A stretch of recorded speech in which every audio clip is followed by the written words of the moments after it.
Ranger. Hey everyone, I hope you're having a great day. I'm Vince Collier with Encompass Lending Group. I'm also known as the Lone Ranger. I hope everybody's had a great week since our last blog. Today I'd like to talk about something called DTI. DTI is your debt to income ratio. So many people call me and they put in an application online or over the phone or whatever, and they always ask me, well, how much do I qualify for? How much house can I buy? And I always kind of smile and look at them and go, well, what do you want your payment to be?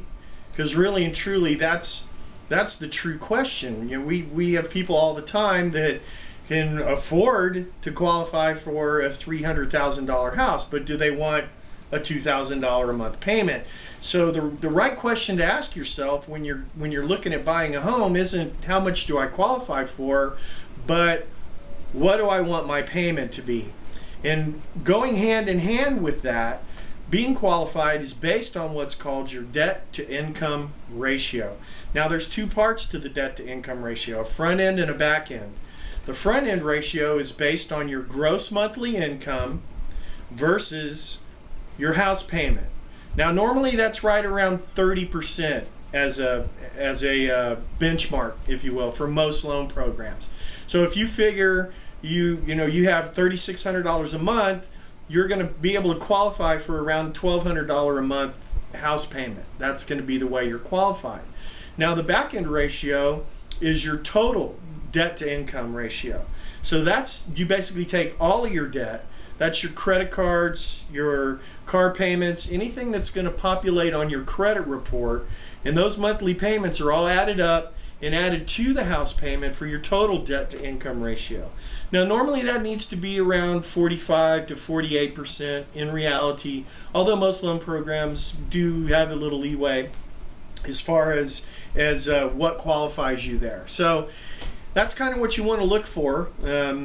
Remember too, your total debt to income ratio, it doesn't have anything to do with your electric bills and your phone bills and things like that. It's only based on what gets reported to your credit report. So if it doesn't show up on the credit report, when I go to qualify you for the loan, I'm only going to look at what's there. Okay? So you have two things, debt to income ratio front end, which is just your house payment, to your gross monthly income, and your total debt to income ratio, which is around 48% to 50% sometimes, hint, for most folks, for your total debt to income ratio.